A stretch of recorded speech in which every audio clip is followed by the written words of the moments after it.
E ora vi proponiamo la rubrica Libri in pillole, che questa settimana è dedicata interamente alla giornata della memoria. In occasione di questa ricorrenza vi ricordo inoltre che presso la Sala Chizzolini dell'Università Cattolica è possibile visitare fino al 5 febbraio la mostra Le leggi razziste del fascismo italiano a Brescia, proposta dalla Biblioteca e dall'Archivio Storico della Resistenza.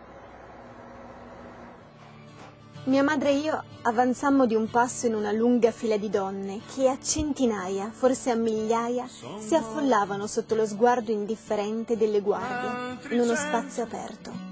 Vestite con abiti smessi, con ai piedi rozzi zoccoli di legno e le facce sbiancate dalla paura.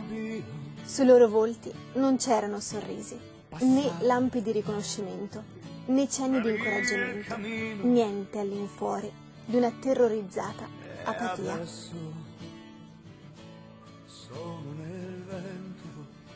Iniziamo a parlare di un libro invitante a partire dal titolo. Questo è Ho sognato la cioccolata per anni di Trudy Birger.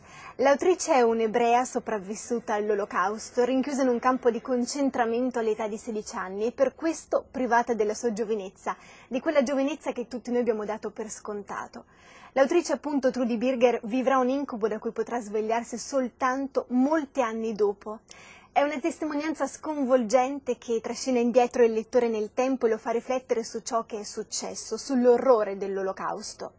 Eppure di fianco al dolore, alla tristezza, alla rabbia, scorrono tra le pagine la speranza, la determinazione, la voglia di lottare contro il male e soprattutto di farcela. Questa è Ho sognato la cioccolata per anni di Trudy Birger. Ad Auschwitz c'era la neve. Wilmersdorf, dicembre 1932.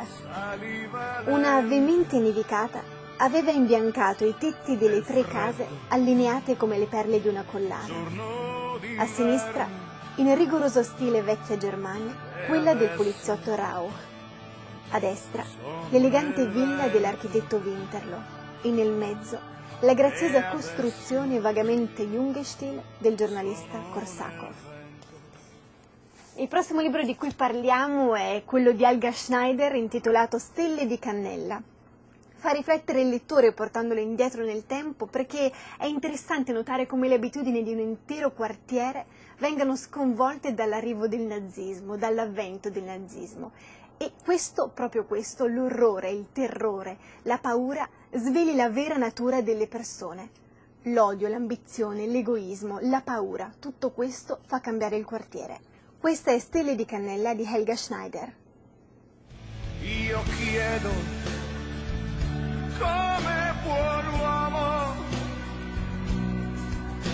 uccidere un suo fratello. Ed infine per i vostri bambini vi consiglio 2 libri della stessa autrice, Lia Levi. Uno si intitola Che cos'è l'antisemitismo e cerca di spiegare con parole semplici il passato ai bambini e gli permette anche di chiarirsi qualche dubbio. L'altro invece si intitola La portinaia Apollonia, della storia di un bambino e dei soldati cattivi e di questa portinaia di nome Apollonia che, sebbene sembri una strega, in realtà si rivelerà tutt'altro. Questo per i vostri bimbi. Di Lia Levi, La portinaia Apollonia e Che cos'è l'antisemitismo. Io chiedo quando sarà che l'uomo potrà imparare a vivere senza ammazzare il vento. Si poserà e il vento si poserà e il vento si poserà.